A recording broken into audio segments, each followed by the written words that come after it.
you can see if that club head is either under, over, or in that little zone the whole time. And if it's in the zone the whole time, that's kind of where you want it to be.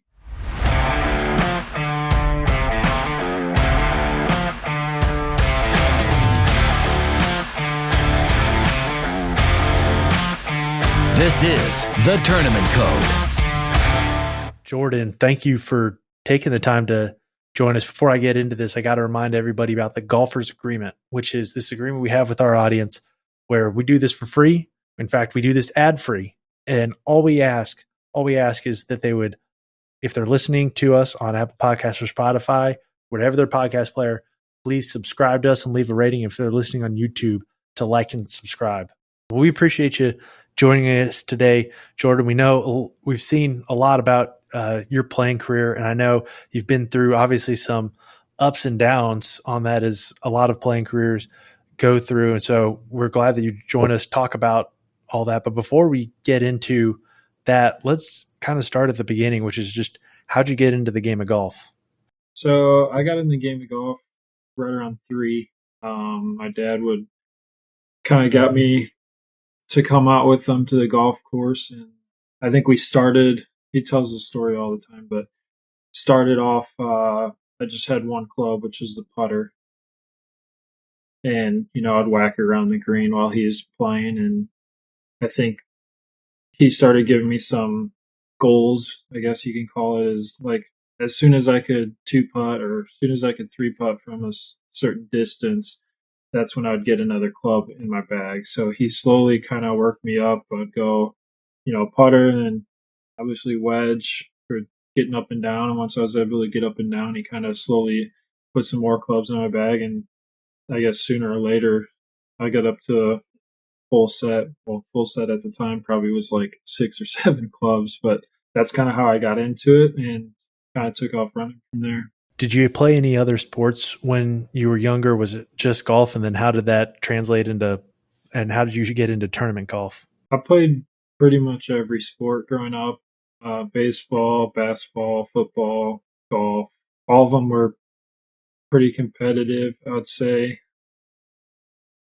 And I think golf and baseball were my 2 favorite sports and my 2 best sports. I think my first tournament, I played like either a 7 or 9 and under tournament at the age of 5 and won that tournament there. And I still have the picture. My dad still has a picture of me with my little Tiger Woods head cover in the plaque showing that I won. So that was pretty cool to win that. Just I grew up in St. Louis, and I think when I was either in kindergarten or first grade, we moved up here to Wisconsin, and so you can't play golf all year round. So played a lot of basketball in the winter. Obviously traveled a little bit growing older with junior golf and all around during the winters sometimes, but majority of the time in the winters was basketball, baseball, and golf in the summers, and then football in the fall. So all over the place. At what age did you start to seriously consider the possibility of playing college golf or playing professional golf? I'd say I always kind of wanted to play professional golf. I was pretty good as a junior. Went to drive, chip, and putt, Junior Worlds, Pepsi Little Peoples, U.S. Kids, like all those big tournaments. So I always kind of knew that's what I wanted to do. Just more of, getting to that point really. And I played. I forget what I was ranked as a junior, that it matters, but I played a lot of big tournaments. I played pretty well in them, and so it gave me the confidence, or whatever you want to call it, to I've always kind of wanted to play professional golf, and at the time, and fast forward 15 years later, and that's kind of what the opportunity I got after college. So, as one of those top junior golfers, what was the first time that you remember doing anything with college coaches or college recruiting? I'd say like either freshman or sophomore year in high school. Played in the U.S. Junior at Trump Bedminster, I think it was. forget what year it was, but it probably was 2009 maybe. That was kind of the first time I got to experience like a heavy dose of college coaches like coming out and watching. That was the first time I met Coach McGraw. He was out there watching, and it was nerve wracking, but I played pretty well that week. And fast forward to my freshman year or whatever in college, when I had Coach McGraw as my head coach, he was like, "Yeah, that's like that was the first time I saw you, and that was the first time like we knew we wanted to recruit you." So it was pretty cool to go through that whole process, and it could be nerve wracking at the time, but I handled it pretty well and played some good golf.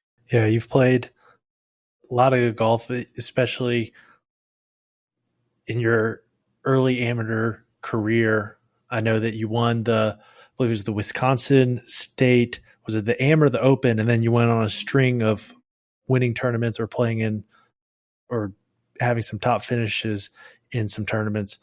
Tell us a little bit about what that run was like and kind of developing that skill, the skill to be able to play at that high level. Because there's lots of guys who start young.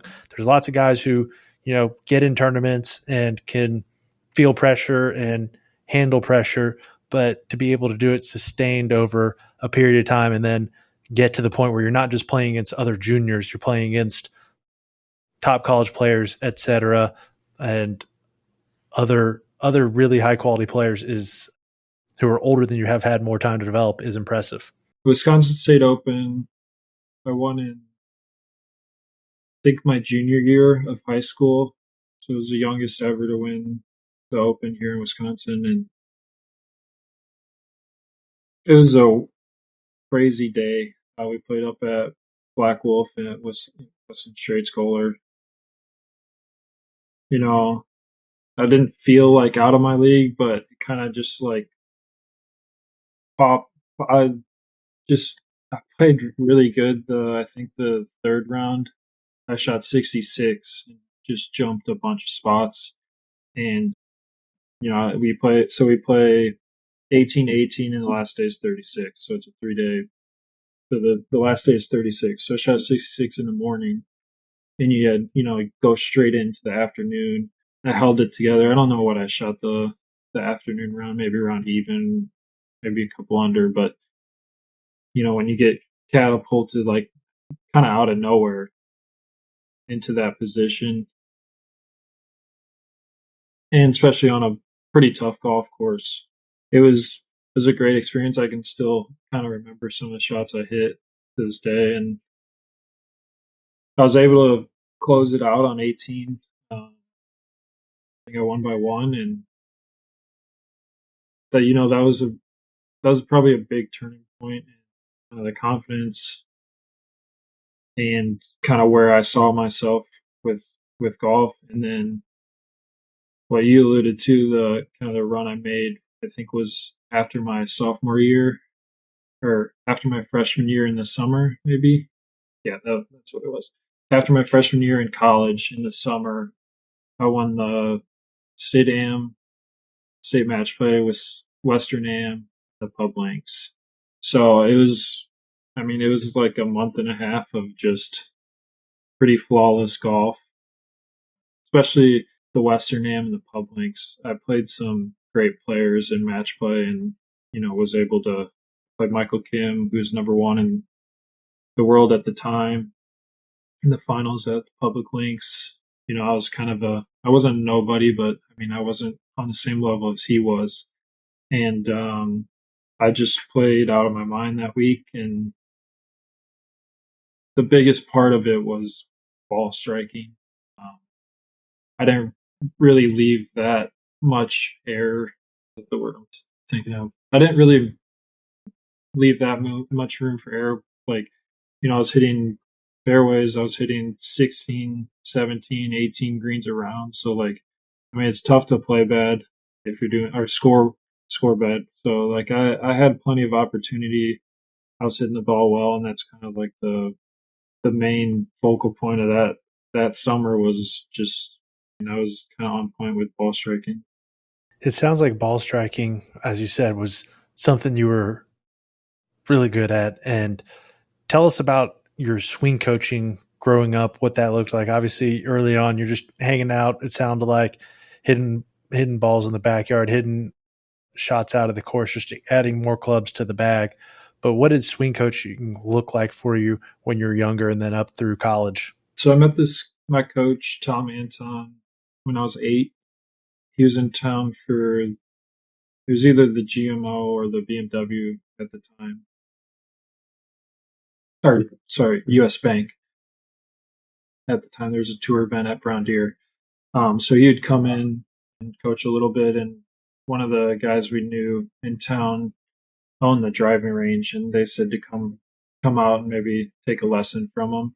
So that was the first time I met him, and he was my coach from when I was 8, all the way until I graduated college. So it was a long time. We worked a lot on mental game. We didn't really work a lot on swing. Usually just one or two things really, and then we'd work a lot on like my mentality on the course, how to play the golf course, different shots around the green, just really keeping it really simple as far as swing mechanics go. And that's kind of how I was able to develop, because I don't think that's kind of the key to playing good golf. I know you have to have good swing mechanics, but like a lot of the other stuff is very important to getting the ball in the hole. Absolutely. So when you were in college, as you said, the summer after that freshman year, you had a nice little run. Tell us about your college career in general and what it was like being there, playing at Oklahoma State. That's a top tier school, playing against top tier players day in and day out. I know it can make it hard to travel when you're playing with a bunch of really good players. It gets a whole lot harder to travel when you're playing against a bunch of good players. It makes it hard to win college golf tournaments. Not that you can't, it's just harder because you go to a small school like Cooper and I went to. It's a little easier to find a spot to play. The tournaments you're playing in are not as good players. It's not that good players don't come out of those schools. It's just as far as being a top tier player, you're competing against them for playing time and for winning. Yeah, so I guess right when I came in freshman year, the year before was the first time Oklahoma State had never or hadn't made the finals or the national championship. So it was like 65 or 66 straight years of making the finals. So the year after that, when I came in, so it was a bit of a grind. We were pretty serious, but coach kind of, when we first came in, I think this is how we do it every year, but they just go for qualifying. It's just whoever's the first couple events were just whoever was in the top 5 went to the tournament. So I played well in the qualifying. I was able to make it in. So I kind of just got straight in the lineup, thankfully, and kind of never looked back. I played all right in college. I feel like I played a little better in the summers. I don't know why that is, but I just tried to, make sure my score was counting. I think that was a big part of it, was I was playing a lot more for the team than I was for individual, and maybe that kind of hindered some of my lower scores. Just wanting to make sure that, I didn't make any mistakes, but I played with a lot of great golfers there, some great golfers who aren't even playing anymore, and others that are obviously doing very well right now on tour. So it was always, a blessing. I'm thankful to have them or when I was in college, to have them, go head to head, get better, practice with them, play with them, and you push each other when guys are that good. Even you see guys that may be better than you not making the lineup, kind of pushes you to, get better, and being able to stick in the lineup, provide some good scores for the team. It's just, it's a way to get better at golf, and it's a way to help the team. So Yeah, so we talked about, that great summer that you had where you won the public links amateur. When you won the public links amateur back then, that got you an exemption into the Masters. So was this something that you were thinking about, during that final round? And then once you got that exemption, what was it like leading up to playing in your first Masters? And then what was that experience like playing your first Masters? Yeah, I knew what was at stake when we were playing that last round. To put on top of it, I was playing Michael Kim, who was number one at the time. So it was a big ask. I remember it being very, very hot that week. My dad caddied the entire time, which was insane because I think I remember Michael had probably about 7 or 8 caddies. Just because it was probably 104 or 5 plus the heat index, so it was feeling much hotter than that. So as much of a mental grind as it was playing golf, and I feel like that golf course fit me pretty well. So I just kind of stuck to what I was doing, kept hitting greens, kept in a lot of fairways, making a few putts here or there. I think we were both 7 or 8 under, if not more. I got the scoreboard somewhere, but I think we both played pretty well. Came down to 18, ended up winning on 18, so it was pretty special. Right after that, I had to. That I actually, side note, I previously had to qualify for the USAM and missed. So winning that week got me back into the USAM, which was kind of funny to think about. But the rest of that summer went by. Around Christmas time is when I got the invitation to play in the tournament.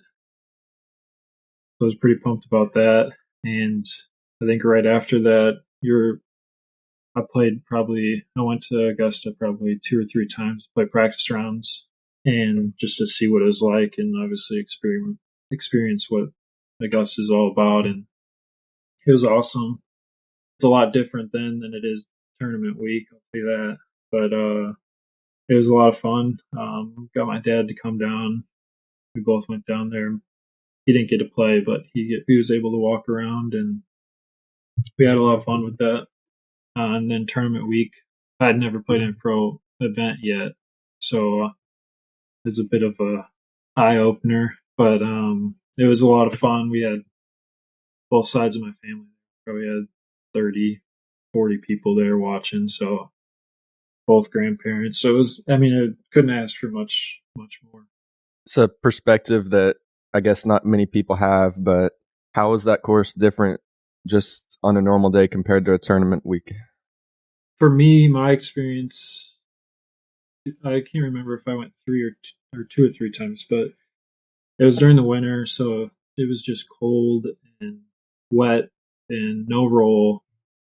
The greens weren't like as fast as I was thinking they were. So like a lot of the putts I was hitting like 20 footers. I thought they were the fastest greens in the world, just like looking on TV, and I'd have like a 20 footer and leave it like 8 foot short, like downhill 20 footer. But it was different, but at the same time, you're able to see kind of the contours and the rolling hills and some of the undulations that you're not really able to see that watching on TV. So absolutely. As you were going through college, you said you play with a lot of guys who have played really good golf and are playing really good golf right now, and a lot of guys who you thought were great and then aren't playing golf anymore. When it comes to guys that were really good but aren't playing golf anymore, everybody has their own story, but what generally did you see as like what led to that? Is just some guys just aren't interested anymore. Sometimes like careers just go against you. It's a tough, as just generally speaking, it's tough to get status on tours almost no matter how good you are, because it's a part of it's about you got to play good golf at the right time and get the right opportunities. So tell us a little bit about what you've seen on that front, because most people think, or I shouldn't say most people, a lot of people might think, oh, the best players are always out on the PGA Tour and the best players always make it there. And then the guys who aren't the best players end up below that. And then the guys who are below that, and then yada, yada, yada. And then finally, okay, the guys who aren't that good are the ones who don't play anymore. Yeah, and I would add just a good example of that is who you were just talking about, Michael Kim. He was the number one amateur in the world. I didn't know he was that good as an amateur. He's on tour now. He's a really good player on tour, but he's not, the number one player in the world as a pro. So Yeah, I mean, golf's such a funny sport, I guess you can call it. Like, I've kind of gone through some of these issues, but I think, like you said, like either injury, lack of interest, or just not kind of wanting, not like having that drive to be the best, or go out there every day and get better. It's just kind of, there's just so many different, I think that it's just, golf is hard. So it's just, I mean, it's tough for people, and it's expensive to go out there. If you're not on Korn Ferry Tour or you're not on the PGA Tour, it's expensive to go out there and play Q school, make it through, play a bunch of Mondays, even just, I mean, there's a wide variety of mini tours, I guess you can call them, that are out there now. I mean, those are still pretty expensive to play in. So, I mean, that could be a factor in some of these guys just not want a lot of travel is another thing. I mean, life can kind of get in the way where you either can't travel anymore because you have stuff back home, or you don't want to be by yourself every week. I mean, that's maybe a big part of some of the decisions. But I mean, golf's such an interesting sport because it's individual. You don't have a team you're traveling with. You don't have, well, some guys do, but a lot of times you don't have a team you're traveling with. So you're by yourself in the hotel. You're by yourself in the airport. By yourself practicing. So it's tough, but I mean, it's definitely worth it to grind and do something you love to get to the spot you want to be at. I know there's some guys out there that, were All-Americans in college, are really good, maybe got some tour starts in college. And then when they turn pro, they kind of have to start from the bottom, play Canada, play Korn Ferry or something like that. And they're just really not that into it. Was it hard for you at first to realize, I was playing the Masters, I was playing in the majors, now I have to start from the lower ranks? Yeah, I mean, especially right out of college, I got 7 exemptions.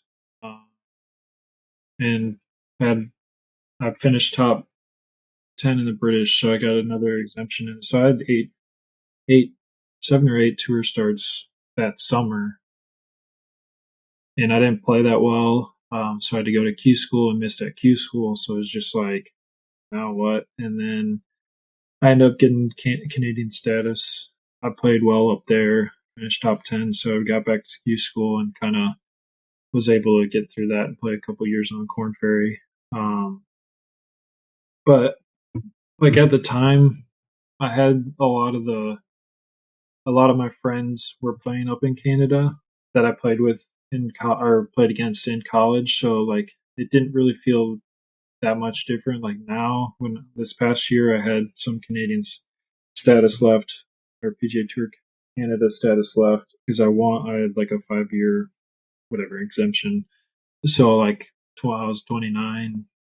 I don't really know 70% of the guys up there, so it was a little different because like I was traveling a little bit by myself, and back then I feel like I was traveling with a lot of my buddies, playing practice rounds with a lot of my buddies. So it was much different. I think most of the top 10, a lot of my friends got through, so we kind of went through the ranks a little bit and got up to Korn Ferry and was able to play with a lot of my friends up there too. Absolutely. You just kind of described a lot of how things have been, Canada, Korn Ferry, et cetera. And then I know you've had some injuries, swing coach changes, all sorts of things, trying to figure out and improve your game. Tell us a little bit about what that has been like in your career and kind of how things have gone versus how you thought they would go? Because a lot of people think of things as think of things linearly, like, oh, it's just automatically all up from here, from wherever you are. And a lot of people think, okay, especially if you're going into pro golf and you think, in my opinion, if you think it's a 1 or 2 year thing to figure out where you're going to end up or how things are going to be, you're mistaken, because it can take 5, 7, 10, 15, take Josh Teeter, 15 plus years to end up in the spot you want to end up in. So it can be a ride. Yeah, for sure. I think the main problem, I guess you could call it, I've bounced around a lot of swing coaches in the last 5-6 years. My swing coach,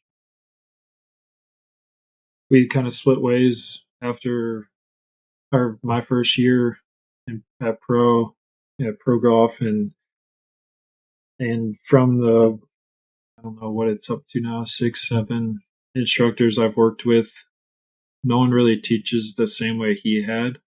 So it's definitely difficult. I've had guys that are very swing technical when it comes to all these different positions, and after like experiencing that, like that's just not something that works well with me. So that's, I guess, a positive that I'm like able to see that now. I just kind of, while I'm out playing, it's just like I'm worried about all these different positions instead of just like, I like to draw, so I'm just going to aim here and draw it. Like it's you can definitely get caught up in a lot of stuff. So I think that was a big part of like why I hadn't been playing well, just because that's something that was like my main strength growing up. And to struggle with that was tough for me. And, other parts of my game got a lot better. My putting got better. My short game got better. But like at the same time, like I like to play golf in a very simple way, and knowing how my ball is going to react each time out the face is obviously something every golfer enjoys. But when I'm trying to do something and it's doing the exact opposite, that starts throwing all these things in your head where you're just like, all right, now what? Like, what do I do now? Like, it's tough to stick to the plan. I feel like I did a pretty good job at trying to do some of these swing thoughts and stuff like that, but it just wasn't really correct or didn't feel right for me. Now, just like looking back at it, this summer I was playing well for my back, so I'm looking to kind of get healthy and get back after it. For sure. What happened to your back? Tell us a little bit about the injury struggles and what it looks like to try to rehab an injury depending on the nature of it. Yeah, so the first time I heard it was probably 3 years ago during the Big Money Classic down in Florida, and so I had to withdraw. Didn't really know like what was going on. I did it on like the second hole and played a couple more holes and was just like, this is not going to work out. I couldn't barely walk to the ball on the next shot. So I kind of just, went to PT at my place down in Florida, just to rehab it. And it got better over time, probably a month or so. And then like in the last 3 years, I mean, I've probably heard it. It just kept happening. It just come out of nowhere. There's just low back. I've heard it golfing. I've heard it working out. I've heard it just around the apartment or whatever. So it's just like really random. Some last a day, some last a week, some like a couple times the last a month or two. I think I'm going on since July. So it's been, 5 months almost. So this is the longest it's been. I got an MRI back in March finally just to see what was going on. Just had like herniated disc. It wasn't much, so I just went back to PT and just try to get it back to where I could play. I was playing this summer, traveling a lot, playing pretty well, and then I heard it in July down in Iowa, and I started to get some symptoms down my leg too, some weakness and nerve pain. So this time was a little different. So I got another MRI and it showed just like a much bigger herniation. So I've just been dealing with that. The PT I feel like has helped, but at the same time, it's just not really close to where it needs to be in order to golf. So that's kind of where I'm at right now. Gotcha. So what's your timeline for the recovery, and then what are your kind of competition goals for next year? I actually just got a second injection in my back yesterday, so we're gonna see how that feels. The first one helped a little bit. We'll see if it gets back to where it needs to be, but Is that cortisone? yeah, I'll probably need to get surgery here,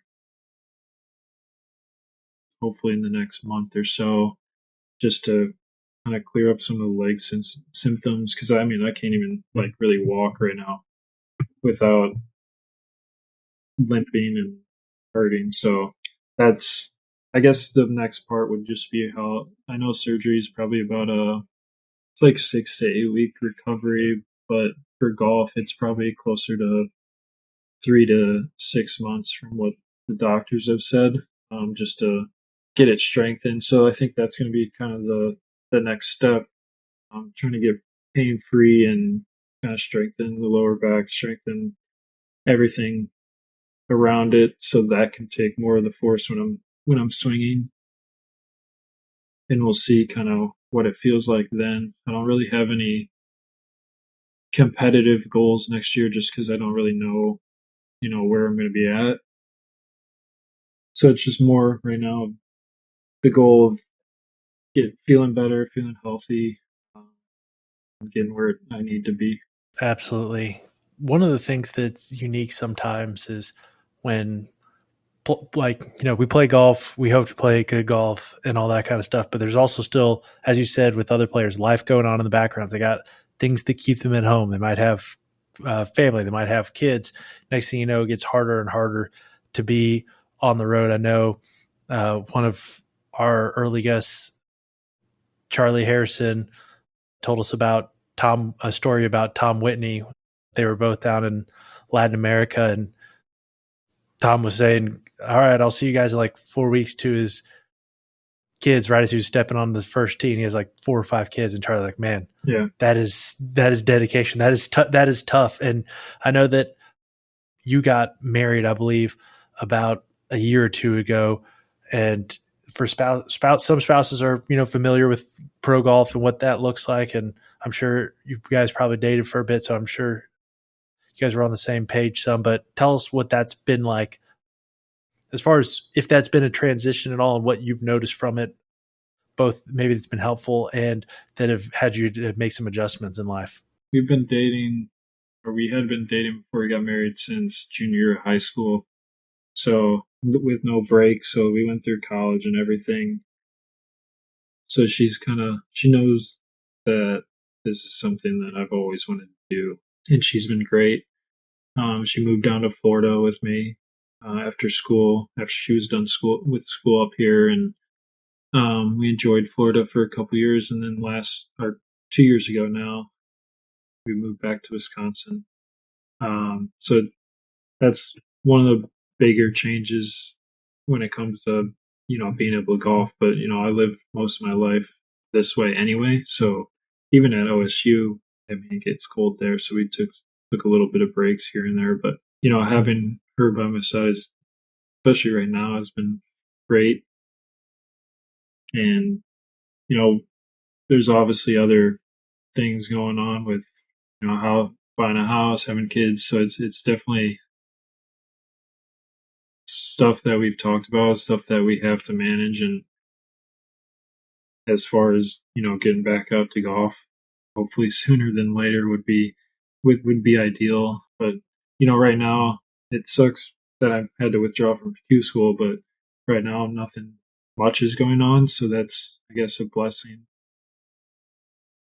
And just being able to, I guess, get ready for next summer would be the main goal, and getting back healthy, being able to walk without pain would be ideal. So that's kind of like where we're at, and she's been great the whole time, and we got married last year, and she was, I guess I'm lucky enough she stuck around for that long to wait to get married, but it's been great.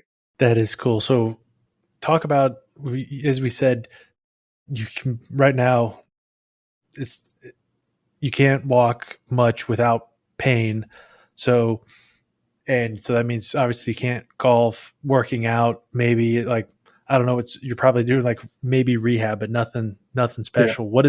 What does a day look like for you in that case? It's been tough just finding things to do, really. I'd say PT, I go into PT probably 2 or 3 times a week. The days I don't do PT, I go into my workout place here, do the PT. There are some of the exercises there. I can't really do much other than that without it just absolutely killing. So, like, even going for a walk, it's just like 100 yards, and I'm like, all right, got to get back. So it's tough to find stuff to do. I've fixed some stuff up here and there as far as tables, stuff like that. But other than that, reading a book, listening to a podcast, just trying to fill my day till my wife gets home. And, once she gets home, it's a little better having one-on-one conversation, stuff like that. So it hasn't been much. I mean, that's why I kind of sent some stuff out on Twitter and Instagram I've gotten a lot of DMs and stuff like that as far as to look at some swings and see if I can help in some other ways. So I've been busier with that than I had been, just kind of sitting around and doing pretty much nothing for a little bit. So try to keep busy, I guess, is the main thing.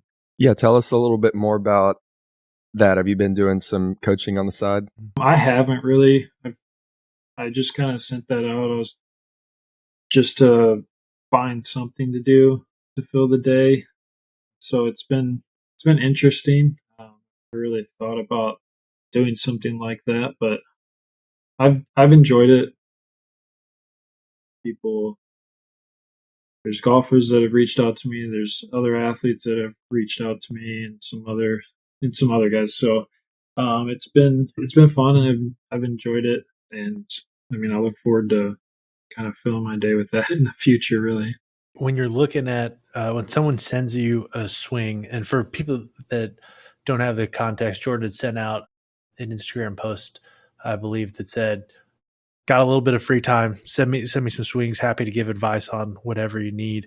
And for when someone sends you a swing, etc., you said you've worked with some technical coaches, and then you've worked with some coaches that are more I wouldn't necessarily say field-based, but coaches that maybe weren't as technical, and you weren't thinking about having as many internal thoughts, I guess, as to positions, etc.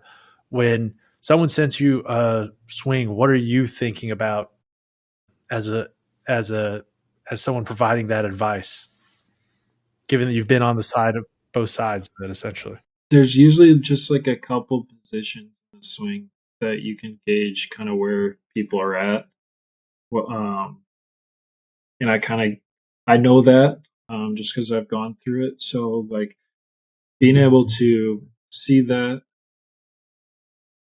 and some of the causes and effects of that position, I feel like with the people that send me some swings, I'm able to like dumb it down in a simpler way to either like give them a drill or give them a swing thought, just to get them into I don't want to show them how to get to that position, or I don't want to say like this is where you need to be. It's more of like something that give them that they can work towards that without even thinking about it. I think that's how I've responded pretty well in the past to some swing thoughts, and I feel like that's just a simple way to do it, because the last thing you want to do is just give some of these guys like 6 different things to look at, video, and see where they're at, because then they're going to play worse golf. So more than likely. What are some of those positions that you say you can tell where somebody's at, and what are you looking for? I just kind of draw. I just want to see if their club head, for the most part, is in front of their body throughout the swing, really. So you can draw a couple lines, like one through the shaft line, kind of like the old school way, one diagonal through the shaft line is set up, and then one through the elbow, and up through the elbow through to around the shoulder. But you can see if that club head is either under, over, or in that little zone the whole time. And if it's in the zone the whole time, that's kind of where you want it to be. I also look at like through the swing, just being able to really see those hands like disappear. If you're looking down the line, seeing those hands disappear with still being able to see the club head. I think that's just like a